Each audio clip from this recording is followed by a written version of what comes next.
Tonight, a federal watchdog group filed a class action lawsuit demanding children on Medicaid get better access to mental and behavioral health care. It is a subject our investigator Rebecca Lindstrom has covered extensively for the past 3 years. Tonight, she joins us breaking down what the lawsuit calls a well-documented, long-standing failure. We have heard a lot of talk about mental health the past few years, but families say some big gaps really remain.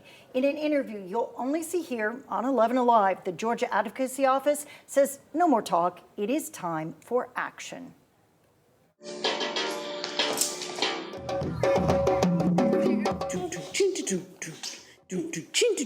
I asked Kelly Lewis for some pictures of her boys, Ahav and Analil.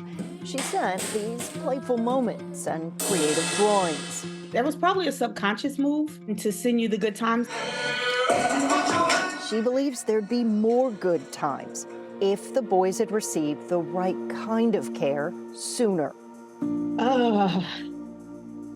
That's one of those that you try not to dwell on because you get angry. Lewis and I talked by Zoom because after 20 years of living in Georgia, this supermom has moved out of state, fighting to find treatment for her sons.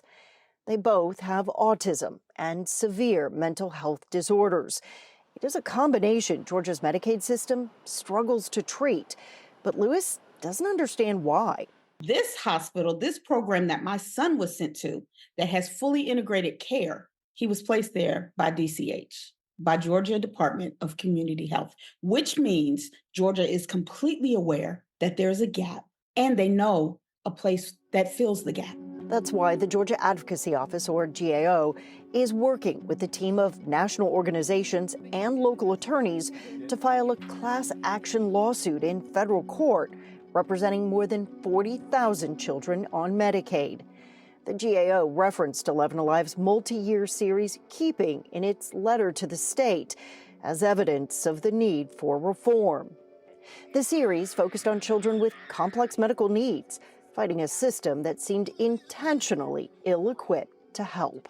So it's not going to be difficult to find evidence. They've written reports, they've studied, they've evaluated, they've come up with solutions and not implemented things. The GAO alleges some medically necessary services are not covered or exist only on paper. Georgia has been doing what they're doing for a very long time. We've written letters, we've talked to people, we've tried, and we're really left with no other solution at this point. So here we go. Lewis says her sons have been hospitalized 65 times, repeatedly treating only surface issues. Still, she says there are virtually no options for care when they come back home. She remembers calling to confirm an appointment set up by a mental hospital treating her son. They've never heard of us. They don't treat children. They were basically a drug and alcohol treatment center. So now you gave me a fake discharge appointment. But it's not like the other facilities. You hear what I'm saying? It's actually going to give me some help. Yeah. Lewis has asked us not to say where they are living now, but Ahav says the new hospital in this new state has already given them new hope. These are highly creative, beautiful, loving, caring, funny, silly little boys that just happen to have mental illness. The lawsuit could take years, so this isn't going to be a quick fix.